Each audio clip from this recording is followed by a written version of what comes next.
Bonjour à tous et à toutes et bienvenue à cet épisode 350 de Sur la Terre des Hommes. Oui, voilà. Mon cher professeur Roussel, comment allez-vous? Bon, ça va très bien, merci. Et bonsoir à toutes et à tous qui sont dans le chat. Aujourd'hui, 26 août 2026, mon nom d'Asboot vient du fait que c'est aujourd'hui Oui. que le gouvernement Carney a annoncé que le Canada, ou qu'il voudrait que le Canada se dote d'une flotte de 12 sous-marins. Fait que donc, ça a meublé ma journée. Oui, parce que là, tu sors fraîchement d'une entrevue avec Anne-Marie Dussault à RDI. J'ai dit à ma blonde, voilà, Stéphane, il se réchauffe pour l'épisode de Sur la Terre C'est des ça, Hommes. exactement. Un petit réchauffement à RDI. Ensemble, Un je suis réchauffement. craqué, là. Oui, c'est ça. Le plus important, c'est Sur la Terre des Hommes, voilà. Alors, ça va bien, oui? Ça va très bien, merci. Super. Alors, Jonathan Saint-Prof, dit le Pierre, n'est pas là ce soir.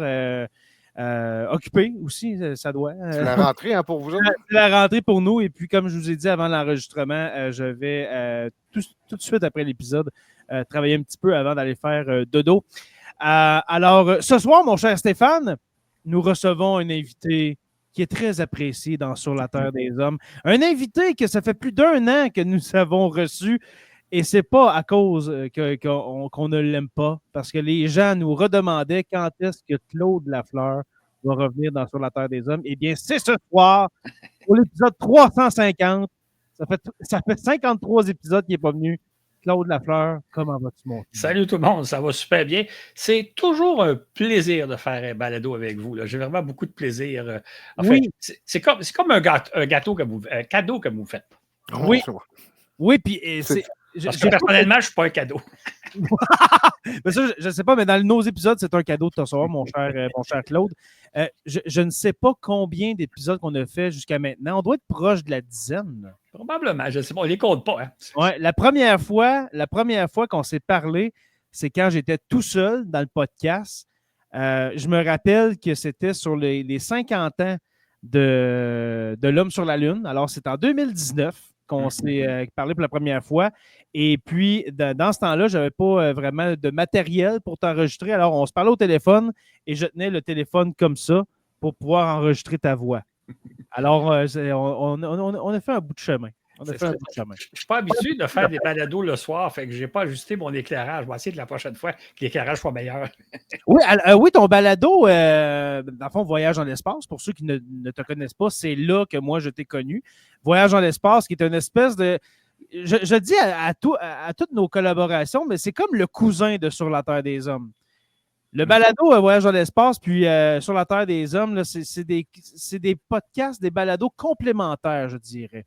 Exactement. La différence, il y a deux différences. On est évidemment spécialisé voyage dans l'espace, on parle d'exploration spatiale. Deuxièmement, c'est juste un balado audio. D'ailleurs, les gens aiment beaucoup parce qu'ils nous écoutent en faisant autre chose.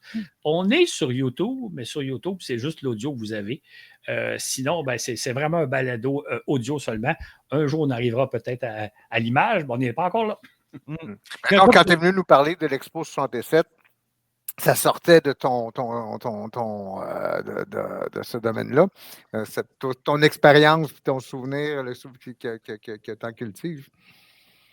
C'est ça. En fait, j'ai aussi un vécu, puis l'Expo 67. Oui. Je vais me vieillir un petit peu, là, mais je suis allé à l'Expo 67, j'avais 10 ans.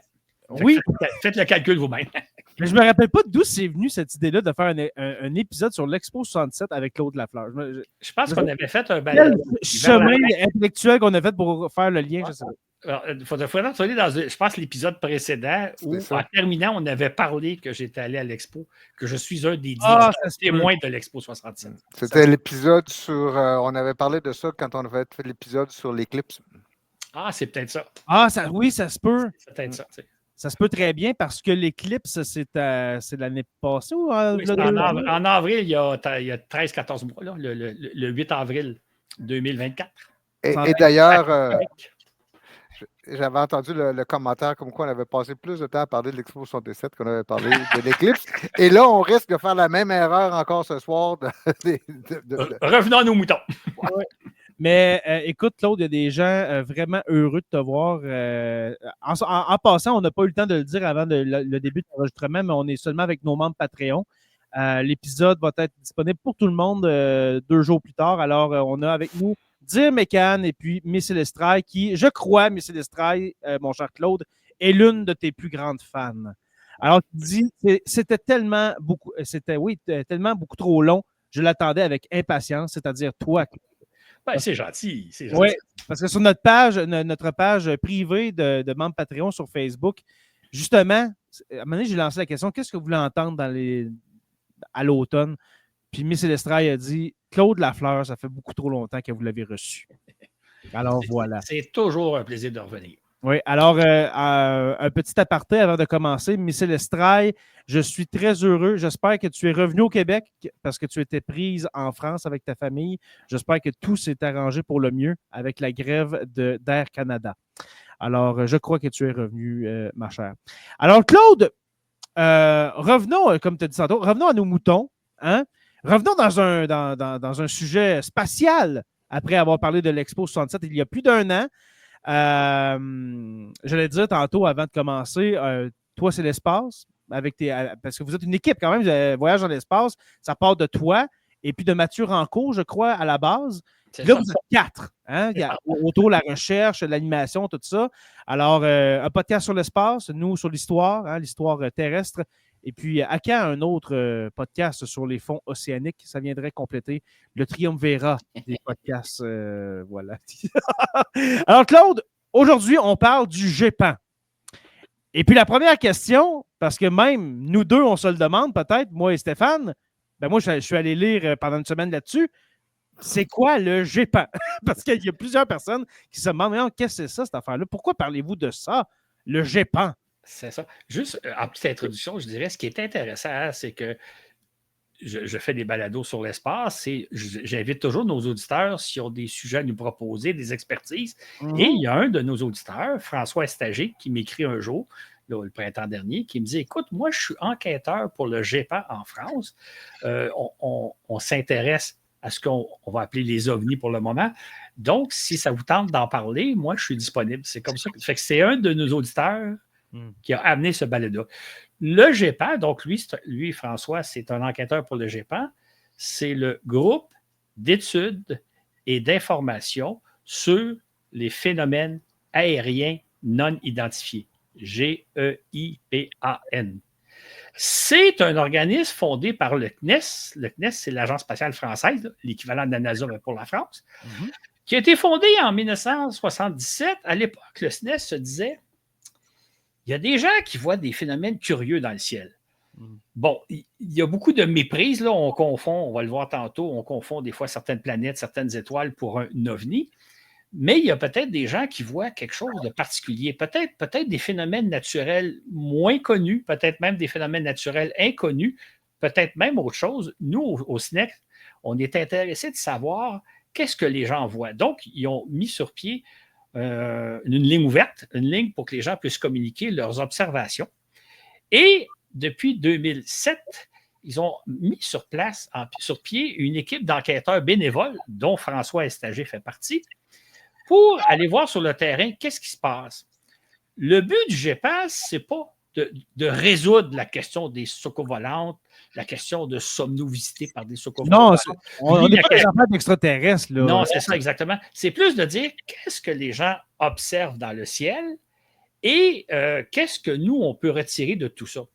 Et le groupe d'enquêteurs, eux, essaient de voir est-ce que les gens ont vraiment observé quelque chose d'inédit ou bien donc ils ont été confrontés à un phénomène illusoire, par exemple, d'avoir l'impression que l'objet bougeait alors que l'objet en question n'est pas est une étoile, par exemple, ou une planète. On va donner, je pense, des cas tantôt. Donc, l'idée, c'est de ramasser l'information. Et dans le cas du GEPAN, ce qui est intéressant, c'est un groupe d'études et d'informations sur les phénomènes aériens. C'est-à-dire que si vous allez sur leur site, il y a 3000 cas qui sont expliqués, comme on va le faire tantôt, c'est-à-dire on a le témoignage de la personne, on a comment ils ont fait l'enquête et qu'est-ce qu'ils ont trouvé. Et je dirais, c'est absolument fascinant. Ben justement, pendant que tu en parles, Claude, je vais aller sur le site. Ben, nous allons aller ensemble sur le site du GEPAN.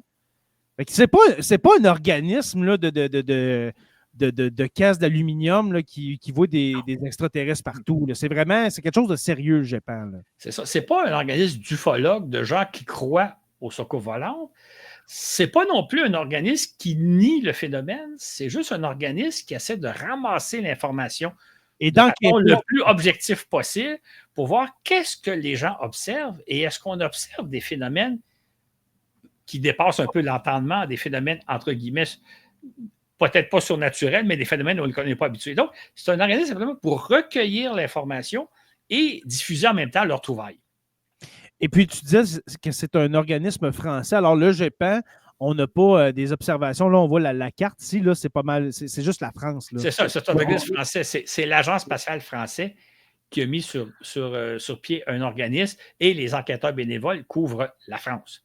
Donc, ils ne vont pas ni pour le reste de l'Europe, là, Belgique, Suisse et autres, et évidemment pas en Amérique du Nord non plus. Mais est-ce qu'à ta connaissance, il y a d'autres pays, d'autres États qui ont fait la même chose? Je ne suis pas assez spécialiste pour répondre à cette question-là. Je me suis beaucoup intéressé au phénomène des ovnis dans les années 90, là, quand je faisais partie des sceptiques du Québec. Mais depuis là, j'ai un peu laissé tomber, ce qui fait que j'avais l'impression d'avoir fait le tour de la question des années 90. Je me suis beaucoup intéressé. Je connaissais à l'époque le GEPAN, parce qu'il existait à l'époque, mais j'avoue que c'est François, notre auditeur, qui a dit moi, je suis un enquêteur, j'aimerais ça vous en parler. Et ça a été un peu un retour à mes anciennes amours, si je peux dire. C'est du bonbon d'avoir un message de quelqu'un comme ça, d'un enquêteur du GEPAN qui dit hey, j'aimerais ça venir dans votre podcast, dans votre balado. Est-ce que ces gens-là sont payés par l'État ou c'est des bénévoles? Le GEPAN, c'est un organisme du CNES, je pense qu'ils sont 4-5. Il y a comme le patron et 2-3 employés. Les enquêteurs, comme François, ils sont bénévoles. Okay. On n'est pas là pour faire de l'argent, on est là pour essayer de voir qu'est-ce que les gens observent et comment on peut résoudre peut-être l'énigme dans le cas où c'est possible. Puis, c'est pas n'importe qui, sûrement, Claude, qui se dit enquêteur pour le GEPAN. Tu sais, mettons, moi, j'ai aucune formation là-dedans, puis moi, je tripe ces extraterrestres. Là, je peux pas dire, hey, moi, je veux faire partie de votre gang parce que je vais prouver que c'est des ovnis. Là. Tu sais, il doit y avoir une sélection quand même pour dire que c'est pas un hurluberlu qui vient...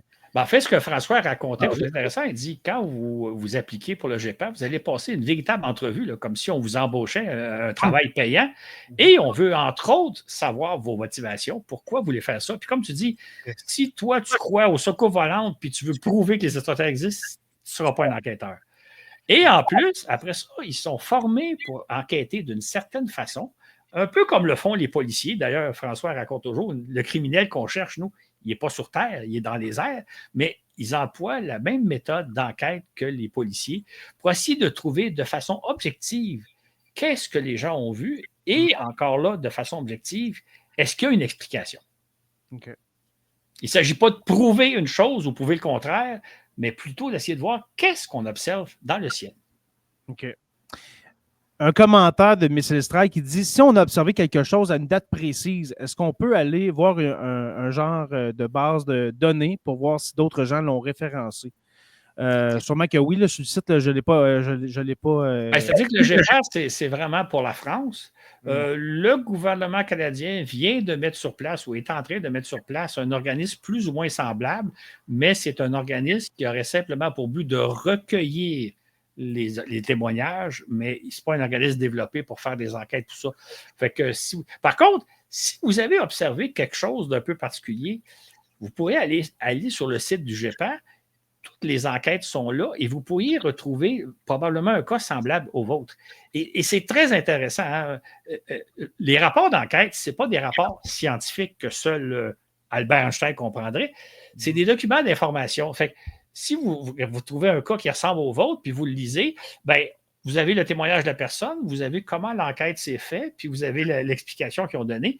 Il y aurait des bonnes chances que vous trouviez des cas qui ressemblent au vôtre, puis dire « Ah, ça pourrait être ça que j'ai vu. » C'est très intéressant de lire les rapports. Les rapports, là, ça a 5-10 pages. Ce n'est pas un document de 250 pages. Fait que, petite demi-heure, ou même pas, là, 20 minutes, vous lisez le rapport, puis vous dites « Hey, je viens d'apprendre quelque chose. » Si j'avais à faire un parallèle, là, c'est un peu comme quand on voit un magicien qui nous fait un truc sensationnel, là, couper la tête de quelqu'un, puis là, vous avez l'explication. Vous dites, parce que tout le monde se demande comment un magicien fait pour faire telle chose. Bien là, vous avez des explications de qu'est-ce qu'on peut voir dans le ciel qui nous impressionne, qui nous trouble, et pourtant, l'explication pourrait être 3 petits points. On a un commentaire de Mrs. Strike qui dit je dis ça parce que le 10 août à Champs-sur-Marne en France, c'était là qu'elle était justement. En France, il y avait quelque chose d'un peu particulier près de la Lune, comme une ligne lumineuse. Et puis, elle dit par après je l'ai en photo. Peux-tu me l'envoyer, s'il te plaît, ma chère, par Messenger? Tu m'as sur comme ami Facebook. Envoie-moi ça sur Messenger et puis on va la montrer à Claude. Ouais. J'oserais pas trouver l'explication, je ne suis pas enquêteur, mais ce qui est intéressant, c'est comme c'est un cas qui s'est passé en France, elle pourrait effectivement en parler au GEPAN.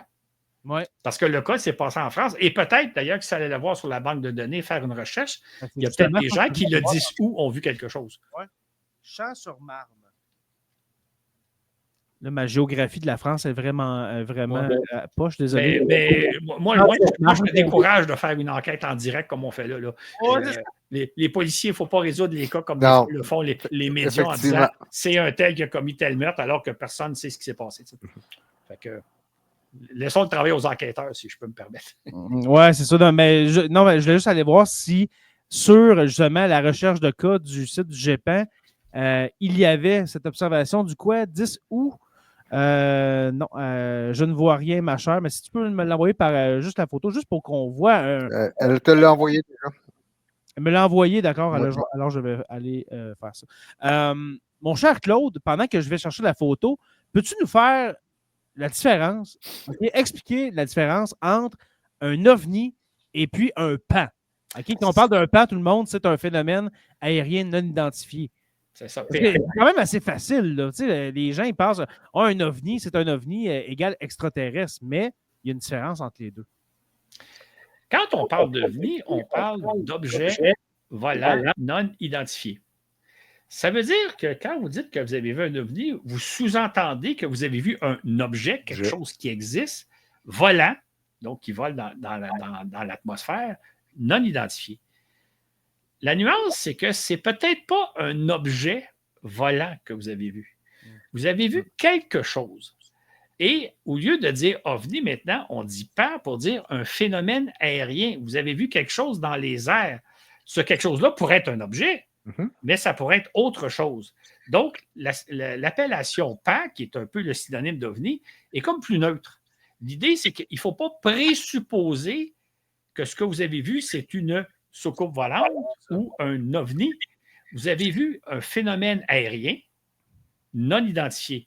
Fait que c'est pour ça qu'on ne parle plus maintenant d'ovni, parce que là, vous supposez dès le départ que vous avez vu un objet volant, alors qu'en réalité, ce que vous avez vu, c'est un phénomène aérien non identifié. Par exemple, si on confond une planète, comme semble-t-il, ça arrive souvent, Vénus, qui peut être très lumineuse, ben c'est pas un objet, au sens où. En fait, c'est pas un objet volant. Oui, c'est ça. C'est un objet céleste, mais pas volant. C'est ça, exactement. Ou ça peut être un reflet lumineux, ben là, on n'aurait pas à faire un objet non plus. C'est pour ça que c'est un peu synonyme, sauf que le terme pan se veut plus neutre que de dire j'ai vu une soucoupe volante venue d'une autre planète, j'ai vu un ovni. Ah, c'est ça la fameuse photo.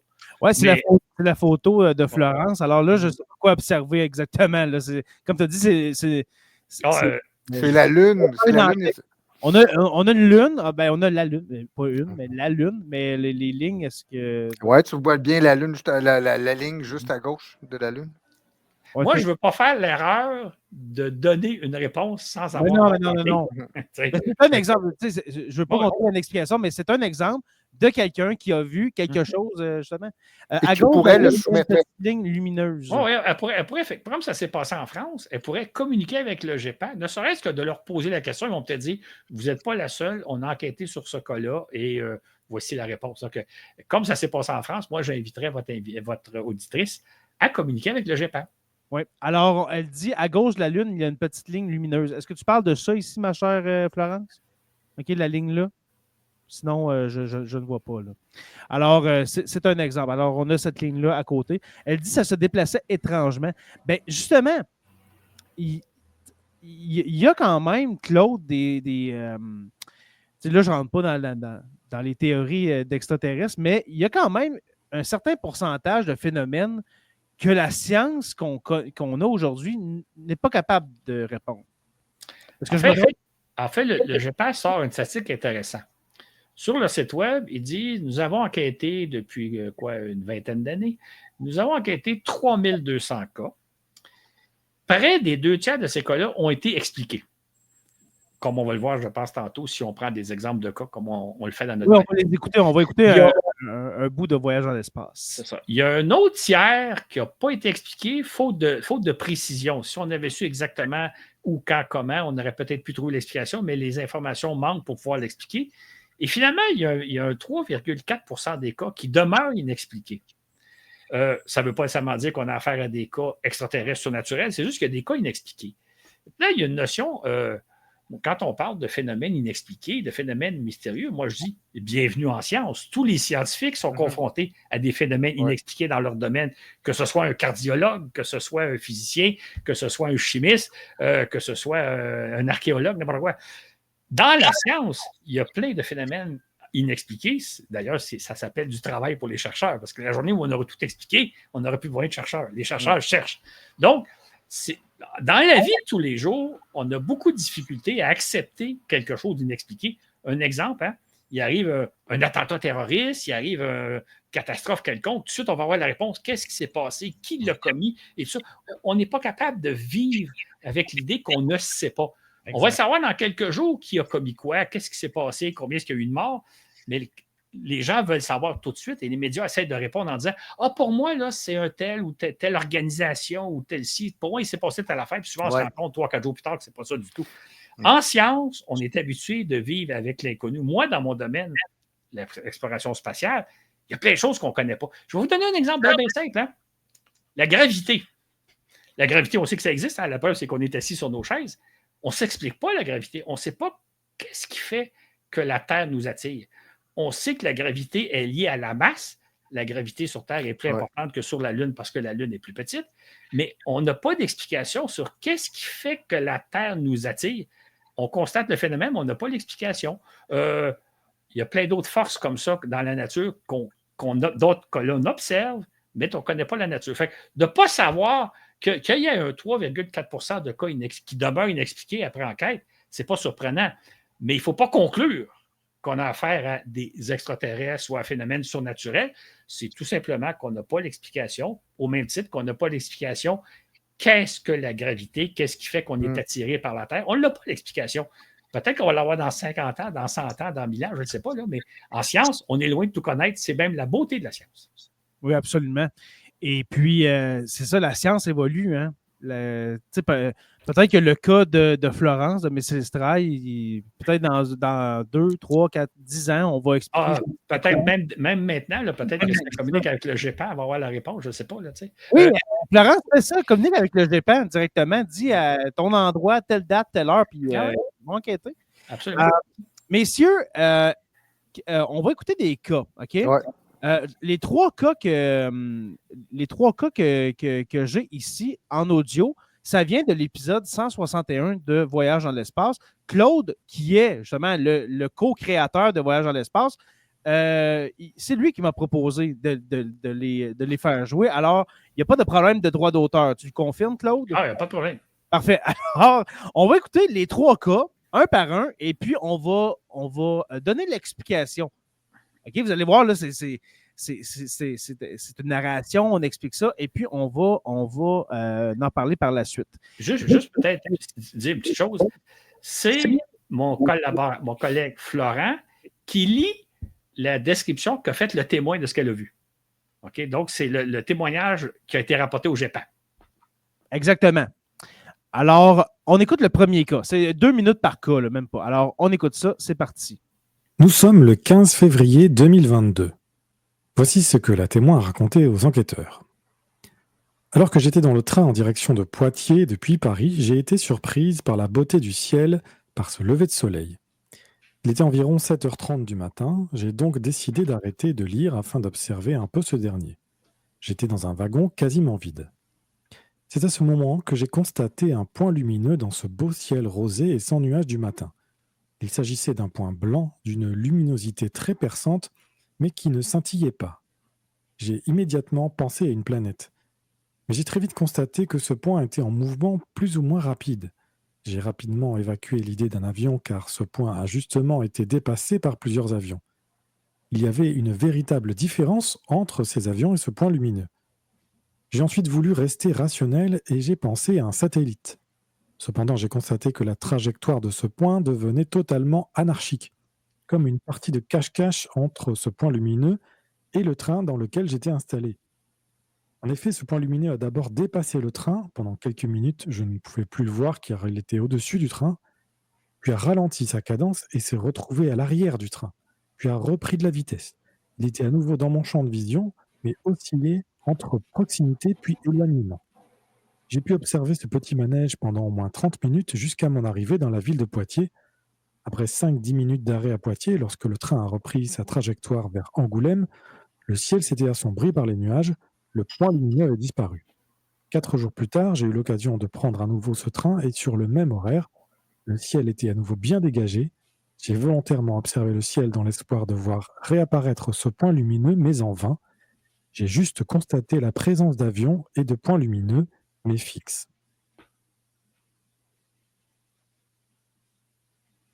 Le premier cas. Comment on explique ça, Claude? Un point lumineux, la dame, elle est en train, et puis il y a un point lumineux, elle pense que le point... Qui suit le train, hein, qui des fois dépasse le train, des fois. Fait que, évidemment, quand on prend connaissance du cas, on se dit ça peut pas être une planète, ça peut pas être une étoile, parce que des fois, le point lumineux s'arrête, des fois, il passe par-dessus le train, des fois, il disparaît, il revient, etc. C'est extraterrestre! Ouais. C'est ça. Mais excuse-moi, Claude, avant que tu nous révèles Oui. le poteau rose, est-ce que Jay et moi, on peut risquer quelque chose? Puis, Je pense que c'est mieux de. Je veux juste vous expliquer comment l'enquêteur a procédé. OK. Un petit détail qui n'est pas dit dans la narration, c'est que la dame, elle a filmé une partie de l'OVNI, du PAC, avec son cellulaire. À partir de ces images-là, l'enquêteur a essayé de trouver exactement où a été pris le film, où se trouvait exactement le train. Il a fait une enquête minutieuse pour savoir que c'est exactement à tel endroit, le long de la voie ferrée, où le film a été pris. Et à partir de ce moment-là, il savait exactement aussi à quelle heure précisément avait été pris le film. Et donc, il a pu mesurer que le point lumineux était à tel endroit dans le ciel. Et quand il a pu déterminer ça, il s'est demandé si on observait, on prenait un logiciel d'astronomie qui nous dit qu'est-ce qu'il y a à voir dans le ciel à ce moment-là, qu'est-ce qu'il y a à voir dans le ciel précisément à cet endroit-là, à ce moment-là. Comme par hasard, Vénus se trouvait dans le ciel. Et comme le dit la dame, il y a un point lumineux et comme par hasard, Vénus est présente. Maintenant, il y a un détail qui est très intéressant là-dedans. Si vous me dites, oui, mais si c'est Vénus, Vénus ne bouge pas, Vénus reste dans le ciel, comment expliquer que le point lumineux se déplace? Et ça, c'est un aspect très important parce que si on dit tout simplement que c'est Vénus, les gens vont dire, ben non, ça n'a pas d'allure. Je veux dire, l'objet bouge. En réalité, on a affaire à un phénomène qu'on peut même observer soi-même. C'est l'idée que c'est le train qui bouge, le train se déplace. En principe, se déplace en ligne droite, mais ce n'est pas tout à fait le cas parce qu'il y a des courbes. Et ça, c'est ce qu'on appelle le phénomène de la Lune qui nous suit. Peut-être que vous l'avez déjà observé. Moi, je me souviens de l'avoir observé quand j'avais 10 ans. Vous conduisez le soir, il fait noir, la Lune est à l'horizon et vous pouvez avoir l'impression que la Lune vous suit. Vous pouvez avoir l'impression que parfois la Lune s'arrête, parfois elle change de direction, parfois vous la voyez à gauche, parfois vous la voyez à droite. Exactement. Évidemment, dans un premier temps, vous savez que c'est la Lune. Puis dans un deuxième temps, c'est parce que vous changez de direction, vous prenez une route, puis il y a peut-être des courbes sur la route. C'est exactement le même phénomène. Donc, ce qui est arrivé, c'est que la dame a l'impression qu'elle file en ligne droite, que tout va bien, alors qu'il y a des courbes sur la voie ferrée, et ça donne l'illusion que parfois l'OVNI, le pan est au-dessus du train, parfois il disparaît, parfois il apparaît. Or, ce qui est hors de tout doute, étant donné l'heure et la position que le film a été pris, c'était la planète Vénus. Et il faut savoir que selon certaines enquêtes, Vénus apparaît parfois le jour, parce que là, j'ai bien compris, on était le matin, vers 7h30 du matin, il fait clair. On ne s'attend pas à voir des planètes dans le ciel quand il fait clair, sauf que Vénus est parfois dans l'année, apparaît en plein jour. Moi, j'ai déjà vu Vénus en plein après-midi en sachant exactement où regarder. Et ça, on ne s'attend pas à ça. On s'attend le soir à voir la Lune, on s'attend à voir des étoiles, mais pas le matin.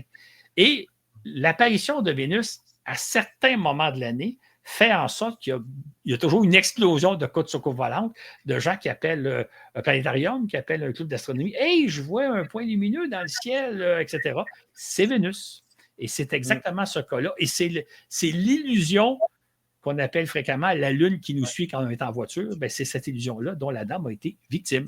Fait que quand on parlait tantôt ovni-pan, ben, ce n'est pas un objet volant qu'elle a vu, c'est un phénomène aérien non identifié. Elle a identifié en disant Vénus.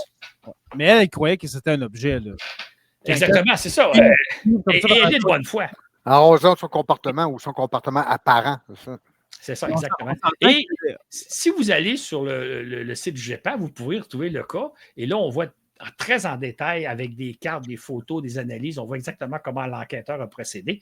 C'est vraiment une recherche minutieuse pour essayer de trouver quelle explication on pourrait donner. Très intéressant parce que moi, j'avais un peu le même âge, de 8, 9, 10 ans. Je me souviens que j'étais assis sur la banquette arrière dans la minivan familiale, et puis c'était le soir, et puis la lune se promenait d'un bord puis de l'autre. Tu sais, dans ta tête d'enfant de 8-9 ans, qu'est-ce qui se passe? La lune se promène. La chance, c'est qu'on reconnaît la lune parce qu'on la connaît. Dans le cas d'une étoile ou de Vénus, on ne la reconnaît évidemment pas parce que c'est un point lumineux. C'est le genre d'exemple d'enquête qui sont menés par le GEPAN que fait François. Deuxième cas. Alors, on écoute le deuxième cas. C'est parti.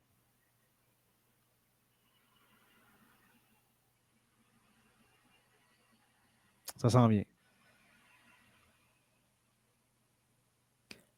Témoignage d'une personne se déclarant cartésienne et qui ne croyait pas au paranormal. Il s'agit de l'observation durant une minute d'un pan de forme ovale éclairant vert fluo. La témoin raconte. Dans la nuit du 24 au 25 juin 2019, j'ai découvert ce qu'était une soucoupe volante.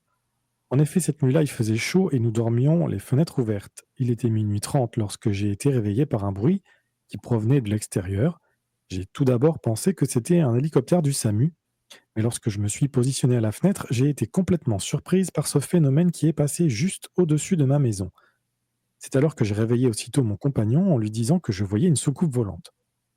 Il s'est installé à côté de moi et a vu la même chose que moi. Il faisait nuit, le ciel était dégagé. La forme du pan était ovale et se situait à une altitude assez faible car on pouvait bien la distinguer tel un parapente. Elle éclairait vert fluo mais n'éblouissait pas. Derrière l'engin, quelques signaux lumineux rouges apparaissaient.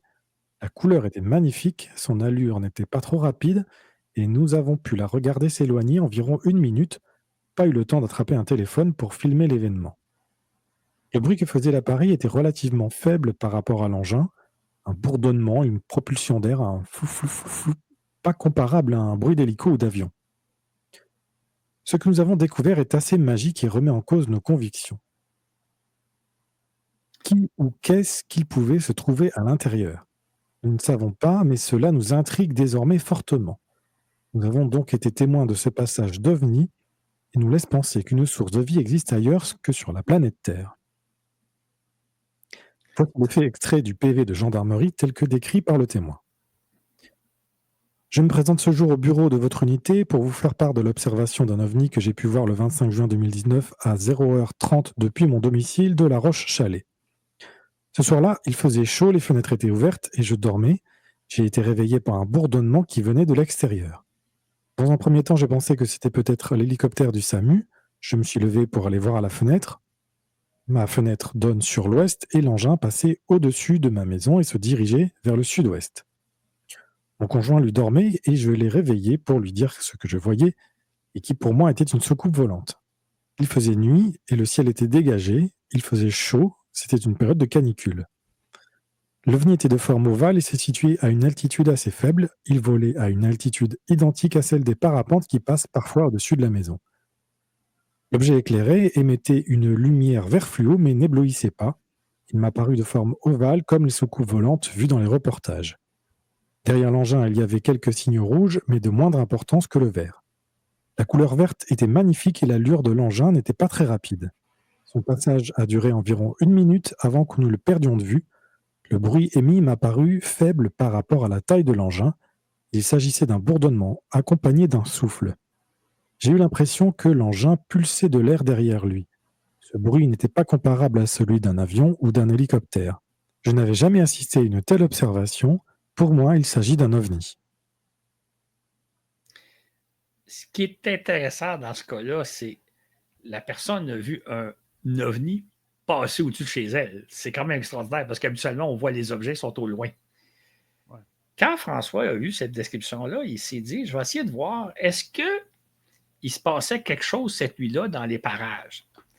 Et il a vérifié, il a fait une petite enquête pour voir. Et comme par hasard, cette nuit-là, les nuits précédentes et les nuits suivantes, il y avait un exercice militaire entre des aéronefs qui étaient situés, qui partaient d'un aéroport pour se rendre à un autre site d'entraînement. Et comme par hasard, la maison se trouve juste entre les deux. Donc, ce que la dame a vu passer, c'est un aéronef militaire d'un type un peu particulier qu'on appelle un V2 Osprey. C'est un avion-hélicoptère. C'est un avion qui décolle verticalement comme un hélicoptère, mais qui vole comme un avion. C'est un type d'appareil qu'on voit très rarement, surtout dans le ciel français, parce que c'est un avion américain. Et c'est exactement ce qu'elle a vu passer. D'ailleurs, François a pu retrouver dans les journaux des jours qui ont suivi dans la région des descriptions des exercices militaires qui avaient lieu à ce moment-là. Donc, la dame qui est habituée peut-être de regarder le ciel, de voir peut-être passer des avions, peut-être même à part qu'il y a des parapentes qui passent au-dessus de sa maison, cette fois-là, elle a vu un phénomène vraiment étonnant, avec raison, parce que c'est un type d'appareil qui ne vole pas normalement en France, et elle l'a vu passer en pleine nuit, donc elle ne l'a pas bien vu clairement, mais comme il l'explique un peu plus en détail dans son rapport, tout correspond exactement au vol d'un Osprey, une espèce d'avion-hélicoptère très particulier. Donc, c'est sûr, on comprend que la dame a été surprise parce qu'elle l'a vu quelque chose d'inédit, mais ça n'a rien à voir avec une secours volante. Ça doit être tellement impressionnant de voir ça dans le ciel. Regardez ceux qui sont avec nous en vidéo, là, tu vois ça dans le ciel, ça doit vraiment poser des questions. Là. Et donc, sur l'hélice, sur les deux hélices, il y aurait des lumières vertes. Donc, c'est ça, exactement. Des hélices, ce qui donne cette impression d'un gros ovale, finalement. C'est ça, exactement. Si elle avait fait l'observation en plein jour, elle aurait très bien vu clairement l'avion. Il est passé juste au-dessus de chez elle, sauf que là, on est la nuit. Ouais, il est 0h30, fait qu'il est minuit et demi. C'est ça. Ben, encore là, si jamais les gens trouvent que l'explication est un petit peu facile, allez voir le rapport d'enquête, lisez-le attentivement, vous allez voir ça, c'est vraiment très intéressant. Ouais, ça, c'est pas. Les gens du GPS, c'est pas des casseux de party pour dire non, les extraterrestres n'existent pas. S'il y a une explication, ils vont la dire. Là. C'est tout simple que ça. Il ne faut pas oublier qu'il y a 3,4% des cas qu'ils enquêtent pour lesquels ils ne trouvent pas d'explication. C'est sûr. Troisième cas. Alors, troisième cas, là, il y a un petit silence parce que j'ai séparé les extraits par quelques secondes. OK, je vais juste rajouter un détail. Oui, vas-y. Le prochain cas, c'est un cas type de secours volant. C'est le genre d'histoire qui m'ont été racontées des dizaines de fois, puis que vous allez trouver un peu partout, vous allez pouvoir reconnaître. C'est vraiment un cas type de secours volant. Ils ont approximé le ciel et les étoiles 7 entre eux. Et boy. Oui, excusez-moi, j'essaie d'arriver directement. Observation réalisée dans la nuit du 30 au 31 octobre 2017 entre minuit 55 et 1h20 du matin, le témoin raconte. En rentrant chez moi, j'ai profité du ciel dégagé pour regarder le ciel et les étoiles vers l'est, l'ouest étant moins visible en raison de la luminosité et de la lune et de la ville de Cholet, Maine-et-Loire. En parcourant l'horizon approximativement dans la direction de Molévrier, j'ai aperçu une lumière blanche assez forte, direction est-sud-est, comportant des clignotements bleus et rouges. Pensant à un avion, j'ai délaissé cette observation et continué à regarder les étoiles. 5 minutes plus tard, je me suis rendu compte que l'objet n'avait pas ou peu bougé. J'ai donc regardé avec plus d'insistance. J'ai utilisé sur mon smartphone l'application Skyview afin de vérifier s'il s'agissait d'une étoile ou d'un satellite répertorié. Le point lumineux ne correspondait pas à un élément de l'application. Par la suite, en continuant mon observation de ce point lumineux, je me suis rendu compte qu'il s'était déplacé à la verticale. Étonné, j'ai continué à regarder et me suis rendu compte que le point lumineux décrivait quelquefois des déplacements saccadés et rapides en ligne droite sur de courtes distances, mais cela était visible. Ce type de déplacement m'a fait penser à des mouvements de drone, et j'ai donc pensé à un drone militaire en exercice nocturne. Un peu plus tard, un avion de ligne est passé en dessous du point lumineux et celui-ci a décrit des brefs mouvements d'aller-retour vers l'avion, mais avec la perspective, je ne peux être formel sur leur présence dans le même plan. Il y a eu au moins 3 de ces mouvements. J'ai tenté de prendre photos et films avec mon smartphone, mais la luminosité étant faible, le point est difficile à voir. J'ai également activé plusieurs fois la lampe du smartphone pour voir si cela provoquerait une réaction, et il n'y en a pas eu. J'ai également utilisé des jumelles pour voir plus précisément, cela n'a que confirmé la lumière blanche et le clignotement l'accompagnant. J'ai arrêté mon observation vers 1h20, le point lumineux étant toujours là, et je me suis aperçu qu'il avait nettement monté par rapport à sa position initiale. Veuillez noter que le clignotement bleu-rouge accompagnant la lumière blanche n'a pas cessé durant toute l'observation et que la lumière blanche était nettement plus forte que les étoiles. Comme tu disais, Claude, un cas typique d'OVNI. Hein? Tu disais que plusieurs personnes te racontaient ça, d'avoir vu cette espèce de... Ben, tu vois au loin un point lumineux dans le ciel qui bouge, qui se déplace de façon inopinée, là, pas seulement en ligne droite. Il peut monter, il peut descendre, il peut bouger, il peut rester fixe. Ça, c'est souvent ce qu'on raconte. Dans le cas présent, ce que l'enquêteur a fait est allé voir sur le terrain, est allé voir le témoin. Il a demandé exactement où étiez-vous, où avez-vous vu l'objet, à quel endroit dans le ciel l'avez-vous vu. Et le témoin nous indique l'heure précisément. Et là, quand on va voir, il a même pris une photo, quand on va voir avec un logiciel d'astronomie, qu'est-ce qu'il y avait à voir ce soir-là, à cet endroit-là précis, dans les mêmes circonstances, on voit très bien l'étoile Sirius et qui fait aucun doute que ce que le témoin a vu, c'est Sirius. Maintenant, vous avez dit, une étoile, c'est fixe dans le ciel, ça ne bouge pas. Vous avez tout à fait raison. Ce n'est pas l'étoile qui bouge. On a affaire à un phénomène oculaire assez surprenant. François l'explique très bien. Si vous pourriez faire l'expérience vous-même, mettez-vous dans une pièce noire, mettez un tout petit point lumineux quelque part dans la pièce, mais tout le reste est plongé dans le noir et regardez-le. Et vous allez voir assez rapidement que votre point va bouger. Puis pas bouger un peu, là, bouger beaucoup, faire des zigzags, bouger dans toutes les directions. Ça va être très surprenant. En réalité, là, ce n'est pas le point qui bouge, c'est votre œil qui se déplace. L'œil se déplace de façon microscopique, c'est-à-dire que vous ne sentez pas, ce n'est pas comme quand je regarde à gauche ou je regarde à droite. L'œil bouge un tout petit peu et le cerveau interprète que ce n'est pas l'œil qui bouge, mais que c'est le point lumineux qui bouge. L'expérience est facile à faire. François disait aussi, ça je ne l'ai pas essayé, si vous regardez le ciel un soir, puis que vous fixez une étoile, puis qu'il n'y en a pas trop dans votre champ de vision, là, l'éclairage ne permet pas de voir 1001 étoiles, ça bouge. Vous allez voir l'étoile bouger. Ouais. Vous savez que c'est une étoile, mais vous la voyez bouger. Et c'est exactement ce phénomène-là que le témoin a vu, c'est-à-dire qu'il regardait Sirius, il l'observait attentivement et il l'a vu bouger, se déplacer de façon assez surprenante. François raconte que lui a déjà observé la Station spatiale internationale dans les bonnes conditions. Et il a vu la station s'arrêter, reculer, faire des zigzags, poursuivre sa course, exactement. Alors qu'évidemment, on sait que la Station spatiale traverse tranquillement le ciel. Tu sais. C'est donc un phénomène d'illusion de notre cerveau et de notre œil qui, lui, bouge et non pas l'objet vu au loin. Et la pulsation rouge et bleue? Ben, c'est exactement le phénomène. C'est le cerveau qui imagine des choses, qui voit. Il y a peut-être aussi des phénomènes atmosphériques, s'il y a un petit peu d'humidité, un peu de nuages dans le ciel, qu'on ne voit pas.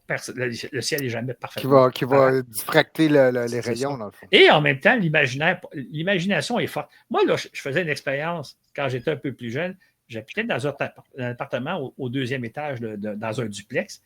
Et des fois, j'étais couché dans mon lit, puis je me disais, j'imagine que quelqu'un rentre dans ma maison. Je l'entends monter l'escalier.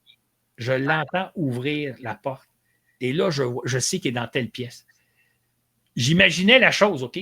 Mais je l'entendais. J'étais tellement convaincu que c'était vrai qu'il fallait que je me lève et que j'aille vérifier qu'il n'y a pas personne dans la maison, que les portes sont fermées, qu'ils sont barrées. Autrement, je n'aurais pas pu dormir. Je m'étais raconté une histoire auquel je croyais. On peut faire la même chose. Tous les adolescents ont fait ça. Hein? On se met dans une pièce noire, puis on appelle un esprit, puis on entend des bruits, puis on entend toutes sortes de choses. C'est strictement le phénomène de notre imagination. Mais l'expérience de dire, si vous n'avez pas trop peur, là, imaginez qu'il y a quelqu'un qui rentre dans votre maison alors que vous êtes couché. Vous allez voir que ce ne sera pas bien long, vous allez entendre les bruits en conséquence, etc. Et là, c'est le même phénomène. On fixe un point lumineux dans le ciel et on voit vraiment qu'il bouge. On a vraiment cette impression-là. Ce sont nos yeux qui bougent légèrement et notre cerveau qui interprète non pas des mouvements de l'œil, mais plutôt que c'est l'objet qui se déplace. Et ça, c'est donc l'explication de probablement beaucoup de cas de secours volants qui sont rapportés. L'exemple type. Encore là, sur le site du GEPAN, vous pouvez retrouver ce cas-là, voir le rapport d'enquête. Vous allez voir que c'est une enquête minutieuse, mais c'est malheureusement Sirius que le témoin a vu. Une étoile située loin de nous, mais qui donne l'impression de se déplacer de façon assez surprenante. Parce que le cerveau humain, l'œil est comment je dirais ça, est pas fait pour contempler pas l'invisible, mais quelque chose qui ne bouge pas. Là. Rester fixe longtemps sur quelque chose, là. Ça ne marche pas. Là. Comme, par exemple, tu disais de se raconter des histoires, de s'imaginer des choses. Moi, je me rappelle quand j'étais jeune, longtemps, je fermais la lumière avant d'aller me coucher quand j'étais jeune. Puis j'avais tout le temps l'impression en arrière de moi qu'il y avait quelqu'un. Fait que je courais dans l'escalier pour m'en aller parce que je l'entendais. Puis un autre exemple, Claude, tantôt, quand tu parlais justement de regarder les étoiles, quand j'étais adolescent, ça m'est arrivé de regarder les étoiles, tout ça, puis de regarder le ciel. Puis c'est vrai qu'à force de fixer, les étoiles bougent. Moi, j'inviterais tous ceux qui ont vu un point lumineux bouger au loin, de faire l'expérience de se mettre dans une pièce avec un petit point lumineux, là, s'arranger peut-être une petite lumière de Noël, quelque chose de tout petit point lumineux, là, de s'asseoir dans la pièce puis de regarder ce point-là pendant quelques minutes. Ils risquent de voir à peu près le même phénomène qu'ils ont vu quand ils me racontent qu'au loin, ils ont vu, c'était pas une étoile qui bougeait là, parce que les étoiles ne bougent pas. Faites l'expérience et vous allez probablement être assez surprise de dire c'est ça que j'ai vu dans le ciel. C'est la même impression que j'ai vue dans le ciel. C'est un phénomène troublant, mais qui est tellement fréquent qu'il y a beaucoup d'histoires de secours volants qui sont dans cette situation-là. Et il y a un côté un peu décevant là-dedans. 3 fois, j'ai souvenir, OK? 3 fois dans ma vie, j'ai été confronté à des phénomènes qui m'ont pris quelques longues minutes avant de comprendre. Puis chaque fois, il y a une espèce de sentiment de déception. Une fois, j'ai regardé les lumières d'un avion vu que l'avion se dirigeait dans ma direction, on voyait mal, puis ça donnait l'impression qu'il était immobile. Mais quand il est finalement passé au-dessus de ma tête, ben là, j'étais extrêmement déçu. Ou le pire qui m'est arrivé quand j'étais tout jeune encore, on était dans un appartement, nous, on était dans un demi-sous-sol, si bien que la fenêtre de la chambre où j'étais, c'était comme juste un soupirail, si vous voulez. Et je vois un objet blanc qui passe lentement devant la fenêtre. Et là, je me lève en courant, je vais dans la pièce d'à côté où il y avait une porte patio qui me permettait de plus voir, pour me percevoir que c'était le voisin qui rentrait chez lui, qui était habillé tout en noir et qui portait dans les mains un sac blanc. C'était la seule chose qu'on voyait, c'était le blanc du sac qui se déplaçait sur un fond noir. Il y a quelque chose qui est important. Il y a une notion qui est bien importante. J'appelle ça la notion d'humilité. C'est très possible pour un de nous, pour nous trois, de voir quelque chose dans le ciel dont on n'a pas l'explication. On ne sait pas ce qu'on a vu. Mais ça ne veut pas dire que parce qu'on ne sait pas ce qu'on a vu, que personne d'autre serait capable d'expliquer ce qu'on a vu. Quelqu'un qui a peut-être une expertise qu'on n'a pas, quelqu'un qui a un savoir qu'on n'a pas. Fait que c'est pas parce que moi j'ai vu un pan, un phénomène aérien non identifié, que personne d'autre aurait pu trouver l'explication. Et c'est un peu ça que nous montre le GEPAN. C'est quelqu'un, le dernier témoin, il a vu un objet, un point lumineux bouger dans le ciel de façon assez erratique. Lui, il n'a pas d'explication, mais l'enquêteur, lui, il a l'explication. Donc, que moi, je vois un phénomène que je ne peux pas expliquer, bienvenue dans le club. Dans le club, c'est vrai pour tout le monde. Mais ça ne veut pas dire qu'il n'y a pas quelqu'un, un astronome, un enquêteur, quelqu'un qui a des connaissances que moi, je n'ai pas. Lui, il n'y aurait pas l'explication. Fait, faisons attention avant de conclure que si moi, j'ai vu quelque chose que je ne peux pas expliquer, personne dans l'humanité pourrait l'expliquer. Est-ce qu'on a des cas... Est-ce qu'on a des cas, Claude, avant l'ère de l'aviation, avant Roswell, avant les années 40, avant les avions, on se replonge dans les années 1800, 1700. Est-ce qu'on a des cas d'observation de phénomènes comme ça que les gens se demandaient qu'est-ce que c'est? documenté. Là, Jérémy, tu as dit un mot vulgaire. Désolé. Tu as dit Roswell. Oui. C'est ça, Ce qui est intéressant dans Roswell, OK? Roswell, c'est un cas de secours volant qui est arrivé en 1947. Si vous lisez des livres de secours volant publiés dans les années 50-60, comme moi j'ai fait à l'époque, vous allez voir que les auteurs de l'époque, qui sont des ufologues, des gens qui croient au secours volant, connaissent le cas de Roswell, mais ils n'en font pas de cas. Roswell, on aurait trouvé des débris dans le ciel, pas plus que ça. Vous prenez un livre de secours volant des années 50-60, le cas de Roswell va être écrit en 2 paragraphes si on passe à d'autres choses.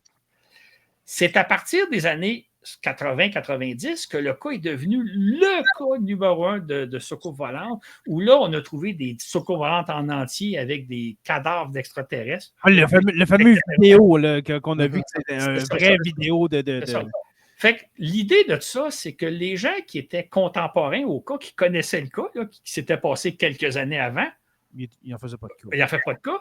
Alors que ceux qui sont arrivés, la génération ou la deuxième génération d'ufologues par après, eux autres ont pris un cas comme ça extraordinaire. Et ça, c'est le phénomène de à beau mentir qui vient de loin. C'est-à-dire que quand quelque chose date de loin, on peut imaginer plein d'affaires, alors que les gens contemporains... J'ai un exemple très, très, très simple. L'élection présidentielle de 2020. Nous savons que l'élection de Joe Biden n'a pas été volée. Il a été élu en bonne et due forme. Nous, on le sait parce que ça fait juste quelques années. Mais dans 20, 30, 40 ans, probablement que les gens vont être convaincus, parce que la rumeur veut que les gens vont être convaincus que cette élection a été volée. C'est un mythe qui est en train de naître. Je prends cet exemple-là, c'est comme Roswell, on est en 1955, tout le monde sait qu'il ne s'est rien passé à Roswell de si extraordinaire que ça. 25-30 ans plus tard, c'est devenu le cas de secours volant le plus célèbre de tout le groupe. Un beau mentir qui vient de loin. Fait, allez voir des livres de secours volant des années 50, vous allez voir qu'eux autres, ils n'en font pas de cas de Roswell. Allez voir des livres des années 80-90, c'est le cas le plus extraordinaire qu'il y a jamais eu dans l'histoire des secours volantes.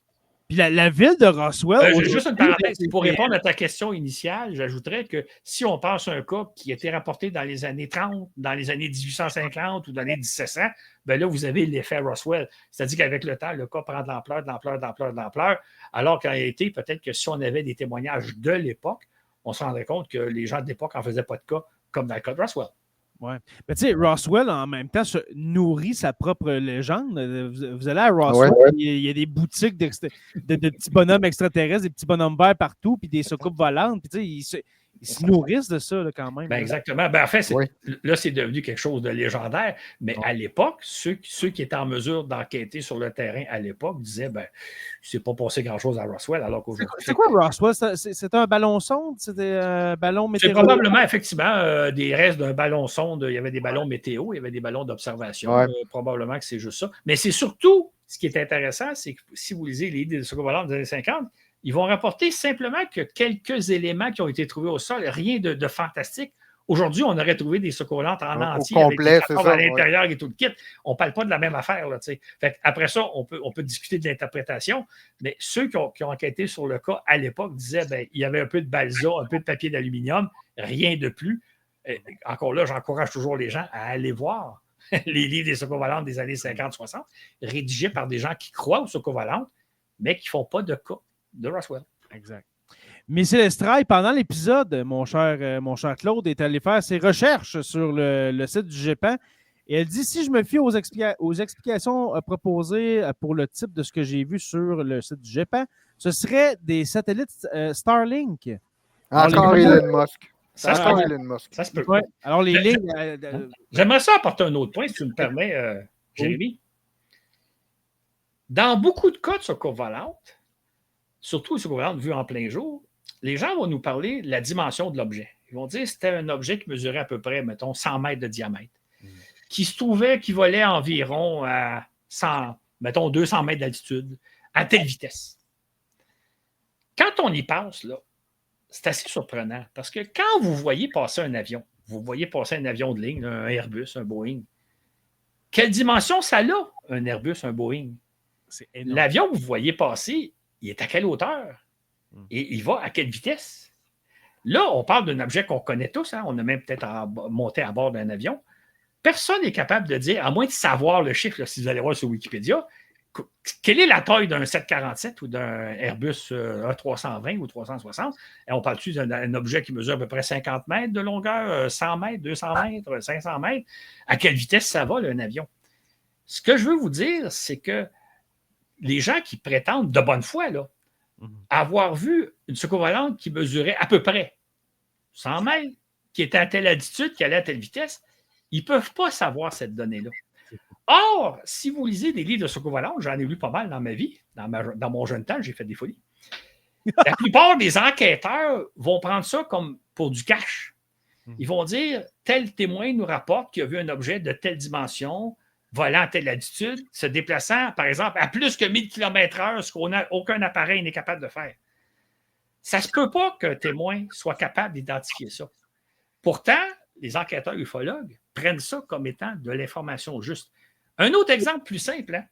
Si vous roulez en voiture, vous êtes passager, puis vous ne regardez pas l'odomètre, essayez de voir à quelle vitesse circule votre automobile. Est-ce que vous circulez à 75 km/h, à une centaine de km/h, à 120 km/h? Si vous ne regardez pas l'odomètre, vous n'êtes pas capable de déterminer la vitesse. Si vous vous tenez sur le bord d'une route, puis vous voyez des voitures passer, moi, ici en ville, là, je suis incapable de dire, est-ce que les voitures circulent à 20-30 km/h, à 50 km/h ou à 60 km/h? On ne peut pas déterminer ces choses-là. Les voitures dont tu parles sont proches de toi. Là. Exactement. On parle d'un avion, d'un objet dans le ciel. On en voit souvent des avions dans le ciel, on les voit, ils sont vraiment loin, on dirait que l'avion, c'est minuscule, mais quand tu l'as à côté de toi, c'est énorme. Ça va à 750 km. Moi, je suggérais, j'ai participé à des conférences de gens qui croyaient aux soucoupes volantes, puis je leur disais, je vous propose de faire un ménage dans votre bibliothèque. Si vous avez des livres de soucoupes volantes, rédigés par un enquêteur sérieux, qui prend comme témoin des données comme de vitesse, d'altitude, de dimension, il prend ça comme étant, ça prouve que ce n'est pas un objet terrestre, mais un objet extraterrestre. Jetez ce livre-là aux poubelles parce que l'enquêteur ne sait pas de quoi il parle. Maintenant, si vous faites ça, ma prédiction, c'est qu'il ne restera plus beaucoup de livres dans votre bibliothèque. Mais Claude, je te soumettrais qu'il y a certains êtres humains qui sont capables d'évaluer la vitesse. Par exemple, les policiers qui t'arrêtent parce que tu vas plus que 60 km, c'est que tu vas à 90 dans une zone de 60. N'oublie pas qu'ils ont un appareil pour le mesurer. Hein? Ils ne pompent pas l'œil. C'est ça. Fait que c'est pour ça qu'on a toujours l'impression, quand on voit un phénomène inconnu, qu'on est capable, par exemple, d'évaluer son déplacement, sa vitesse, son altitude, etc. Ça ne se peut pas parce qu'on n'est même pas capable. Moi, je mets au défi de quelqu'un, s'il n'a pas regardé dans Wikipédia, de me dire un avion 747, ça mesure à peu près combien? Là, je ne demande pas la distance. Un autre exemple que je trouvais bien amusant, moi je suis fasciné par l'espace. Hein. Quand je suis assis dehors et je regarde la Lune, je me dis, à quelle distance se trouve la Lune? Je connais le chiffre, hein?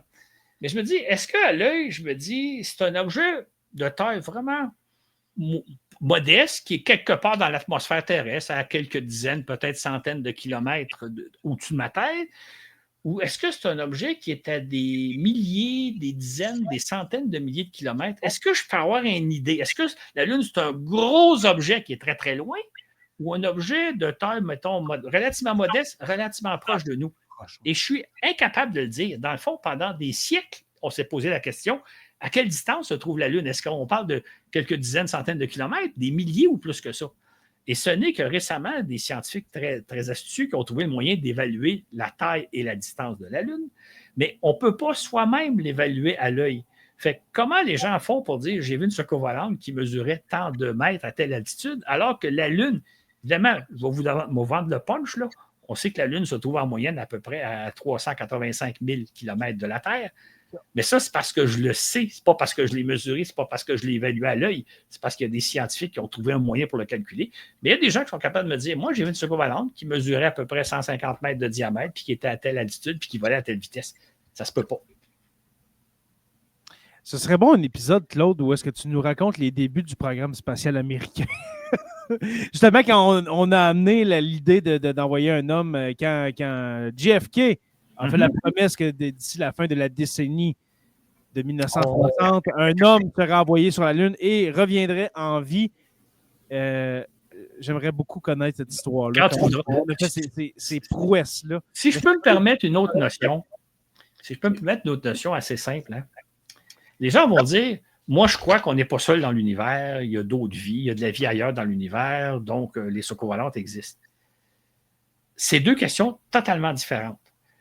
Il peut très bien y avoir de la vie dans l'univers, de la vie dans notre galaxie, peut-être même de la vie pas loin. La question des ovnis ou des pans, ce n'est pas de savoir s'il y a de la vie ailleurs dans l'univers. C'est de savoir, est-ce qu'on vient nous visiter? Ce n'est pas parce qu'il y a de la vie dans l'univers qu'on vient nécessairement nous visiter. C'est deux choses totalement différentes. Fait que souvent, les gens vont le dire, d'ailleurs, dans les témoignages, je pense qu'il y en a une des personnes qui le disait, moi, je sais qu'il y a de la vie ailleurs dans l'univers, je crois qu'il y a de la vie à l'univers, donc, ils viennent nous visiter. La vraie réponse, c'est on a des bonnes raisons de penser qu'il y a de la vie ailleurs dans notre galaxie. Là, on a des très, très bonnes raisons de penser ça, mais on n'a pas de raison de penser qu'ils viennent nécessairement nous visiter. En fait, on n'a pas de preuves presque incontestable qu'on a été visité par les extraterrestres. Ça ne veut pas dire que ça n'a jamais eu lieu, mais on n'en a pas de preuves. Mais donc, il ne faut pas confondre de dire s'il y a de la vie dans l'univers, on vient nécessairement nous visiter. C'est une chose de dire qu'il y a probablement de la vie dans l'univers, c'en est une autre de dire oui, mais sommes-nous, oui ou non, visités? Et malgré toutes les enquêtes qui ont été réalisées, les millions d'enquêtes qui ont été réalisées de cas de soucoupes volantes depuis 75 ans, 80 ans, il n'y a jamais personne qui en a apporté une preuve, j'oserais même pas dire incontestable, une preuve solide qu'il y a eu un cas de visite extraterrestre. Il n'y en a aucun. Chaque ufologue a sa croyance, là, mais il n'y a personne qui s'entend pour dire tel cas, là, ça fait aucun doute, c'est une visite extraterrestre. Il n'y en a pas de cas comme ça. Fait qu'il faut distinguer l'idée de dire il y a de la vie ailleurs dans notre galaxie, probablement, que de celle de dire nous sommes nécessairement visités par ces extraterrestres. C'est deux questions totalement différentes. Et il y a un corollaire à cette affirmation-là qu'on retrouve aussi presque systématiquement, c'est-à-dire ils utilisent étant les extraterrestres, utilisent une technologie qu'on ne connaît pas encore. Donc, à la limite, c'est de la magie. C'est nécessairement, alors qu'au contraire, une attitude saine, c'est de partir plutôt, disons, respectons ce que l'on croit savoir, les bases scientifiques qu'on a actuellement, et il ne faut pas avoir des explications qui contredisent les bases que l'on a, comme celle qui veut que, visiblement, on n'est pas capable de voyager plus vite que la vitesse de la lumière, ce qui complique sérieusement les voyages d'un système solaire à l'autre. Absolument. Pour prendre un exemple très banal, là, vous avez peut-être déjà vu le truc, moi je l'ai vu en vrai, d'un magicien qui coupe la tête de quelqu'un, puis qui le met à côté, puis qui revient. Deux explications possibles. Soit que c'est le plus grand chirurgien qui a jamais existé dans l'histoire de l'humanité, il est capable de couper une tête puis de la remettre à sa place, ou bien donc, c'est un truc de magie. Vous avez le choix des explications. Personnellement, je préfère dire que c'est un truc de magie, même si j'ai aucune idée comment il procède. J'ai aucune idée. Je l'ai vu en vrai. Je me dis comment il fait? Mais je me dis, c'est probablement pas le plus grand chirurgien au monde. C'est probablement un truc de magie. Quand vous voyez un phénomène aérien non identifié que vous n'êtes pas capable d'identifier, vous avez deux explications possibles. C'est une soucoupe volante venue d'un autre monde ou c'est quelque chose de tout à fait naturel dont vous n'avez pas l'explication. Même parallèle entre le magicien. Là. Soit que c'est le plus grand chirurgien ou c'est un truc de magie. Moi, je préfère me dire, je ne sais pas le truc. Je ne sais pas l'explication. Quelqu'un m'arrive avec un pan et il me dit, j'ai vu telle affaire. Je ne sais pas l'explication, mais je me dis probablement qu'il y a une explication beaucoup plus prosaïque que de dire c'est une soucoupe volante venue d'un autre monde. Exact. Très, très instructif de recevoir Claude Lafleur. On finit avec quelqu'un qui se fait couper la tête. Et qu'on ne peut pas expliquer. On finit avec le plus grand chirurgien de l'histoire du... Oui, voilà. Un des deux. En terminant, si tu me permets, Jérémy, je vais te dire, il y a un fascicule qui raconte tout ce que je viens de vous raconter avec illustration et beaucoup plus de détails. Normalement, nos fascicules qui accompagnent les balados voyages dans l'espace, ils sont réservés à nos abonnés. Sauf que celui-là, il est accessible gratuitement. Si les gens veulent en savoir plus, puis il y a les hyperliens qui mènent vers beaucoup plus d'informations, moi, je vous encourage à aller sur notre site Patreon. Donc, c'est patreon.com, voyage dans l'espace. Vous allez voir, il y a plusieurs fascicules, là, parce qu'il y en a à peu près une centaine. Allez chercher le numéro 161. Lui, il est accessible gratuitement. Vous pouvez le télécharger. C'est un document de 25 pages à peu près. Oui. Et vous allez en avoir beaucoup plus d'explications parce que là, il y a plein de choses dont je n'ai pas parlé encore. Là. Il y a plein de trucs dont je ne vous ai pas parlé. Je vous invite fortement à aller chercher le fascicule. Puis, n'y a pas de droit d'auteur. Vendez-les pas, là, mais si vous voulez les distribuer, là, gênez-vous pas. Moi, je trouve que, entre guillemets, c'est la bonne parole. C'est-à-dire, lisez ce fascicule-là, passez-les à vos amis, discutez entre vous. Et, entre autres, vous avez aussi, vous avez la couverture du fascicule 161. Il est accessible gratuitement. Allez le chercher, lisez-les, passez-les à vos amis. Et ensuite, d'ailleurs, si jamais vous voulez communiquer avec moi, communiquez avec Jérémy, puis il va me transmettre l'information. Il y a vraiment beaucoup de choses à faire, beaucoup de choses très intéressantes. Fait, il est disponible gratuitement sur patreon.com, Voyage dans l'espace. Vous allez voir qu'il y a d'autres fascicules. Ceux-là, il faut être membre Patreon. Ça coûte juste 5 $ par mois. Vous avez accès à une bonne centaine de fascicules. Là, fait que allez-y gratuitement. Je le mets parce que je veux que les gens comprennent qu'il faut faire la distinction entre des trucs de magie puis des phénomènes paranormaux, entre des phénomènes extraterrestres et des phénomènes tout à fait banals. Ça, c'est François Estanger, l'enquêteur qui raconte toute son histoire. Fait que, allez faire un tour, je vous le donne, puis ça me fait plaisir. Mais Claude, je reviens là-dessus pour terminer. Là. C'est du travail. Combien de temps ça te prend pour préparer un épisode de Voyage dans l'espace? Fascicule, etc. C'est un épisode par mois, ça n'a pas de sens? Non, c'est 2 épisodes par mois. Écoutez, moi, j'ai une chance extraordinaire. Je suis à la retraite. Je suis indépendant de fortune. Je ne suis pas riche, mais je suis indépendant de fortune. C'est mon plaisir de faire ça. Il faut dire une chose. Hein. Avant tout, moi, je suis un écrivain. Moi, j'aime écrire et le défaut d'un écrivain, c'est comme un pianiste, il faut qu'il écrive tous les jours. Ouais. Moi, je suis toujours en train d'écrire. Pour répondre à ta question, on pourrait dire que ça prend 2 semaines par épisode parce que je fais un épisode à toutes les 2 semaines, mais c'est une chaîne de montage. Hein. Actuellement, je suis en train de préparer le prochain. Ce matin, j'ai enregistré le balado 164. Ouais. Je suis en train de faire, demain, je vais faire le balado 165, mais je suis en train déjà de préparer puis de penser au 166, 167, 168. C'est une chaîne de montage, on fait de la saucisse. Là, fait que, mais on pourrait dire qu'en moyenne, ça me demande 2 semaines à raison de peut-être 35 heures par semaine. Mais en même temps, il y a tout un travail aussi de documentation. Je lis beaucoup de choses, je me documente. Ce que je donne aux gens, c'est la crème de tout ce que j'ai ramassé comme information. Mais moi, c'est... Si je vous disais que je suis un passionné, vous ne me croiriez pas, là. Mais je veux dire, c'est ma passion. J'ai du fun à faire ça. Puis qu'est-ce qui est le fun, Claude? Puis je crois qu'on en a jasé dans un autre épisode, mais ça va te survivre. Tous tes balados, là, tous tes épisodes, là, ils vont rester après toi. Là. Exactement. Cette connaissance-là, de centaines, parce que tu vas te rendre à 500 épisodes de Voyage dans l'espace.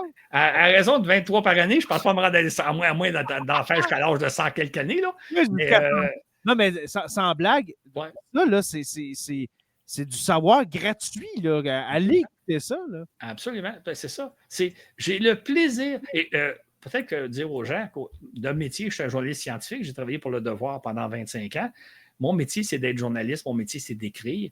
Puis là, à ma retraite, j'écris sur le sujet que j'adore, l'exploration spatiale.